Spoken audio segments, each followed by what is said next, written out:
Kingstream Entertainment. Ruslan. All right, so yesterday the news came out. Some of you guys saw it. I know I'm jumping topics here, but the news came out that the killers of Breonna Taylor still haven't been arrested, but Louisville agreed to a $12 million settlement. Yes, you heard that right. $12 million settlement going to the family of Breonna Taylor. Breonna Taylor was an EMT worker. Her ex-boyfriend, or someone she may have, at some point was messing with, I think it was her ex, put her address down as I guess his place of residence, or the police had his address. They were executing a warrant for him and somebody else. The other guy was already in custody. The story goes that they had a no-knock warrant, according to the boyfriend. The police said they knocked. They go into her house. The boyfriend, the new boyfriend, shoots at the police, hits one of the police. The police return fire, kill Breonna Taylor. This is extremely tragic. They charged the boyfriend with, shooting at a police officer, dropped all the charges. And so now you have Breonna Taylor dead. And this is super, super sad. And most people who are reasonable, some of you guys are like, oh, you got some weird thing you read about her article and you just are going to dismiss this because you think all police are always good and no police are ever bad. There's no corruption in police culture. You guys are just like pro police, blue lives matter. Like, you guys are goofballs. Just don't watch my videos, unsubscribe. I don't really want to hear from you guys because you're just so locked into your own echo chamber and group thing. But most reasonable people, like Jocko, like Colion Nior, who's a Second Amendment advocate. I am a Second Amendment guy. I own firearms. We would look at that and we'd say, this is tragic. We got to get rid of no-knock warrants. I don't care if you're a Republican, if you're a Democrat, if you were whatever. We have to stop with this. And there was a massive bureaucratic L here. And they're trying to mitigate it. Unfortunately, no one's charged in this. No one's held accountable directly by the law. But the city of Louisville, Kentucky, agreed to pay $12 million. Now, this is CNN. Take this with a grain of salt. There's always going to be a little bit of bias here. City of Louisville, Kentucky has agreed to pay $12 million to the family of Breonna Taylor, institute sweeping police reforms in a historic settlement of the family's wrongful death suit. So not only did they get $12 million. There's also sweeping police reforms. By the way, they passed a thing called Breonna's Law where they banned no-knock warrants in Louisville, yet they don't take accountability for the actual mishap. They just banned no-knock warrants and called it Breonna's Law. Kind of weird. And so it goes on to talk about what happened. As part of the settlement, the city agreed to establish a housing credit program as an incentive for officers to live in the areas they serve. That's cool. Use social workers to provide support on certain police runs. Use social workers. Sounds like they're maybe redistributing some of the funds from tanks and some of the other things that aren't very necessary. Demilitarizing some of these police and sending social workers. Yeah. I mean, who would not want that? Social workers with police on certain police runs.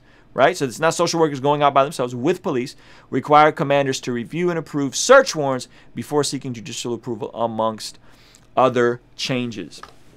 All my people who are reasonable, all my people that are in the middle, even though the killers have not been charged, which I think is goofy. I think somebody needs to be held accountable. I don't know the legal definitions. I don't know if it's murder or vehicular manslaughter or who, what, how, when, why. But these are some of the things, and you guys are going to think this is crazy, but these are some of the things that the defund police movement are actually asking for. Now, there's a difference between defunding the police and abolishing the police. I am not for abolishing the police.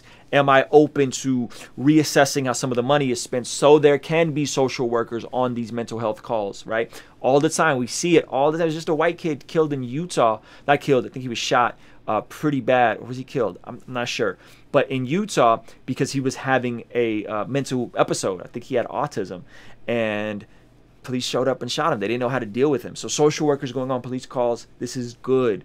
This is good. Approval and checks and balances to approve these things. This is good. Officers living in the areas that they serve. This is good. Being a part of the community. These are good things, right? So those of us that are reasonable, those of us that are in the middle, those of us that are looking for the nuance, and we know that not all police officers are racist and evil, but we do know that a couple bad apples, how does the saying go? It's not just, they're not all police officers are bad. There's a couple bad apples. Yeah, a couple bad apples spoil the bunch, right? That when there are bad apples and then the culture changes and the good apples don't report the bad apples, this is not good. This is not good for the police culture. And there's I did a video about it. There's an amazing interview with a police psychologist on Joe Rogan going in.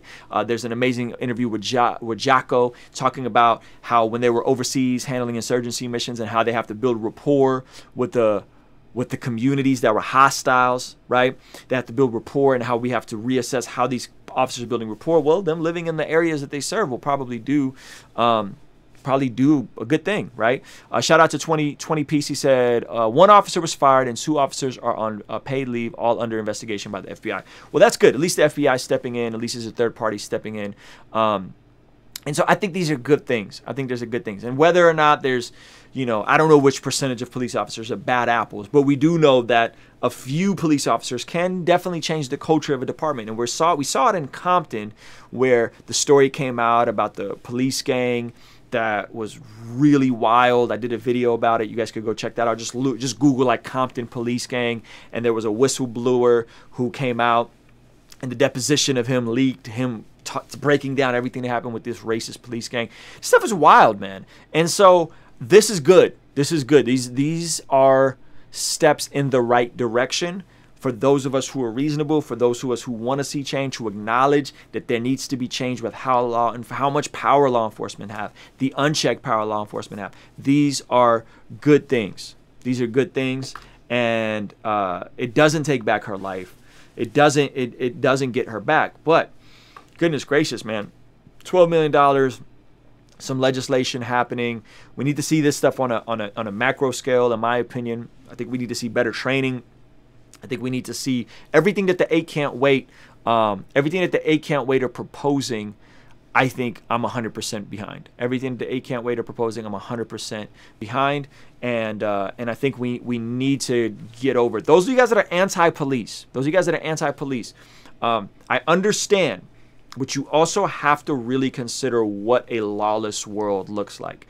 You have to really imagine what a world where no one has consequences and there's no type of law and order and criminals can do what they want, right? You have one or two options.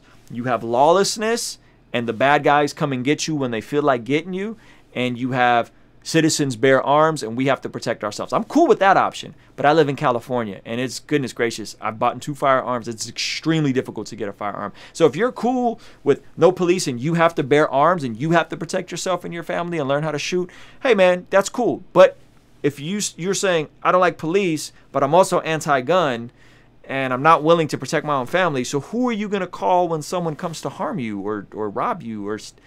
Right? That doesn't make any sense. So we just have to be objective about these things. We got to think soberly about these things. The truth is in the details. There's good things happening. They're not happening as fast as I would like to see them happen, but I think there are good things happening, and I'm happy that we're seeing progress, even if it's just incremental. And we have came a long way since the Rodney King. I remember being a kid. I remember seeing the Rodney King thing happen in real time. There are good things happening, but there's more that needs to happen. So those are my thoughts, man. I appreciate you guys. Let me know what you guys think. King's Dream Entertainment. Ruslan.